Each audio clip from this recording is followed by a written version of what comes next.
magandang balita ngayon sa mga gusto pong mag-tourist dito sa Canada. Ayan.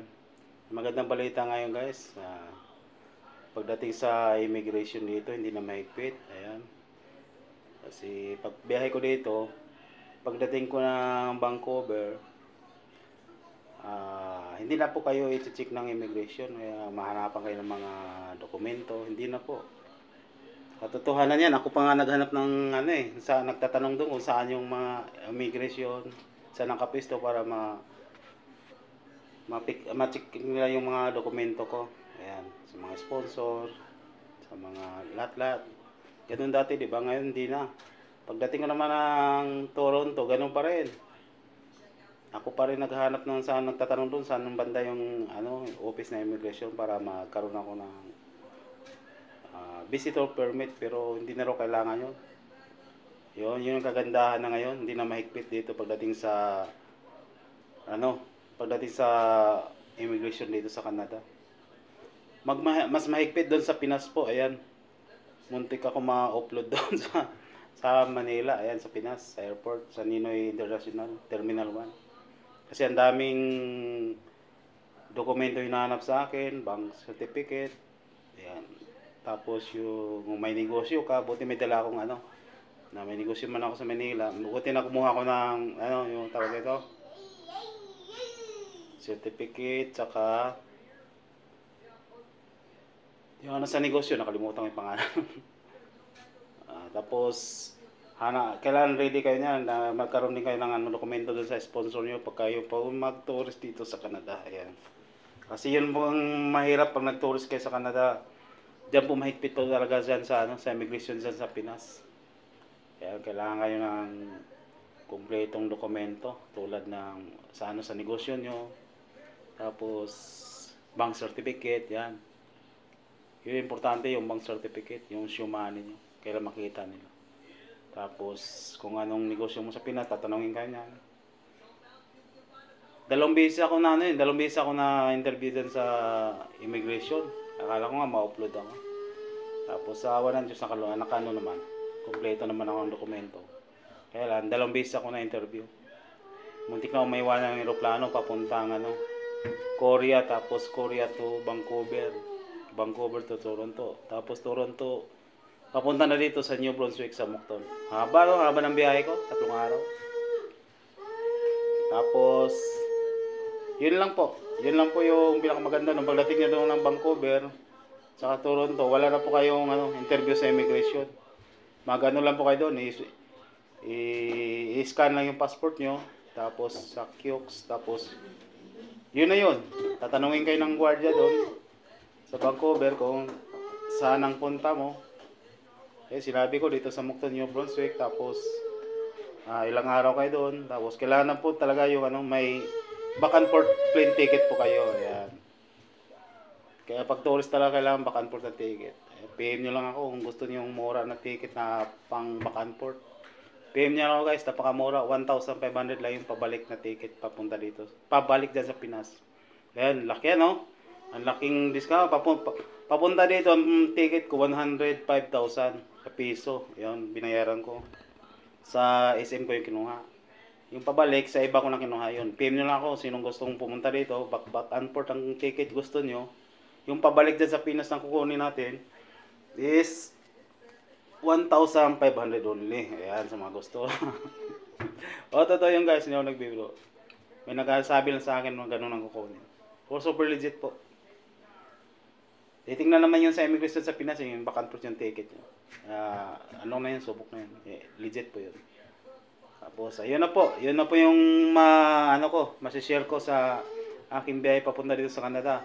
Napakaluwag na po, hindi na po kayo i-check dito sa immigration sa pagpasok nyo sa Canada, Vancouver, Toronto. Ayan, hindi na kayo i-check o interview sa immigration. Hindi kagaya dati, ang higpit, diba? Nanonood pa ako ng mga tutorial saka sa YouTube kung anong mga interview sa immigration sa Canada. Kasi sa Pinas, siyempre, para madali na sa atin yun kasi Tagalog, diba? Pero ang mas mahigpit pala dyan sa Pinas, sa immigration sa Pinas, pahirapan talaga dyan. Salang-sala talaga. Ang daming hinanap sa akin. Pati yung sponsor sa akin, kapatid ko, Hinanap sa akin yung ID ng pagdadalagan niya at saka marriage contract. Ayan, kailangan marriage contract niya. Kung kasal sila, yung kapatid ko dito kasal ka sila, eh, hinanap yung marriage contract. Pati yung ID niyang pagdadalaga. Ayan. Tapos bank account, bank certificate, tapos passport nila, Xerox, tapos yung driver license nila mag-asawa, yun na yun. Tapos yung ano nyo po, yung aking proof of funds, ayun, nahanap sa akin, bank certificate, DTI, ayan. So, pag kayo po mag-tourist dito, ayun, mamambitan kayo ng mga kapatid nyo dito, kailangan po talaga may negosyo kayo, hanapin sa inyo kung ano negosyo mo sa Pinas na para mabilis. Kailangan may ano kayo, kumuha po kayo ng DTI. Dahil sa ano lang po yan, sa Google lang po yan, sa Chrome, i-search nyo lang doon ng ano ng DTI, tapos mag-fill up lang kayo doon, tapos bayaran nyo lang po through GCash. GCash ang binayad ko doon, 1,020 yun.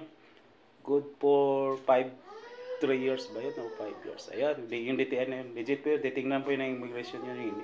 Hanapin po sa inyo yung DTI. Tapos tatanungin kayo anong negosyo nyo. Tapos bank certificate, ayun. Tapos pangalawang interview ko sa immigration sa Pinas po, marami pa ang pangalawang interview, ang daming hinahanap sa akin kasi tourist nga ako dito. Ang daming mga tanong, akala ko nga maiwan ako na sa biyahe, sa aeroplano papuntang Korea. So sa awa ng Diyos naman, nalusutan ko naman lahat. Ayan, kapasa tayo. Ayan, dito na po ako ngayon sa Canada po, ayan. Pagala-gala, si tourist tayo, di ba? Tapos ano dito, it's more fun in the Canada. Hindi lang pala it's more fun in the Philippines. It's more fun in Canada po talaga. Yan, pwede kayo mamingwit, masyal sa mall, sa mga tourist spot dito. Yan, super nag-enjoy naman ako dito. Nag-enjoy ako dito mga ano pa lang ako dito guys, 12 days lang ako, pero super enjoy naman yung bakasyon dito. Yan. Tapos alam niyo na kung anong gagawin dito pagtapos ng pag-alagala, siyempre alam niyo na kung ano para tumagal dito. Para siyempre hanap tayo ng ano. Alam niyo na yun. Secret. Tapos ano, yun na po yung masashare ko sa inyo guys. Thank you sa panonood at sana nakakuha kayo ng idea kung huwag kayo matakot na yung iba niya na matatakot na pagdating sa immigration dito sa Canada. Sa interview, wala na pong interview po. I-scan nyo lang yung ano yun, i-scan na lang yung passport nyo sa kiosk, tapos yun, ano lang yun, sagutan nyo lang yung sa ano, mga tanong doon, tapos ilang araw kayong mag-stay dito, tapos ilagay nyo lang doon anong petsa ng balik ng ticket nyo, yun na po yun, wala na pong hassle, wala na pong ganun kahirap kayo dati. Okay guys, thank you for watching.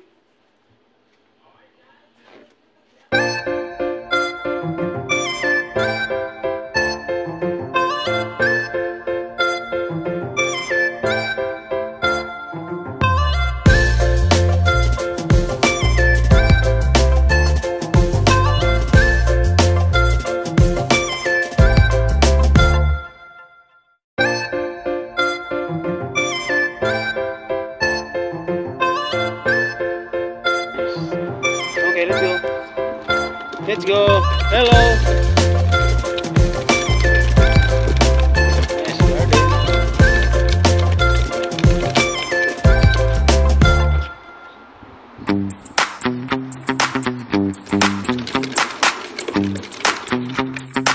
Ayun, dahil huli oh.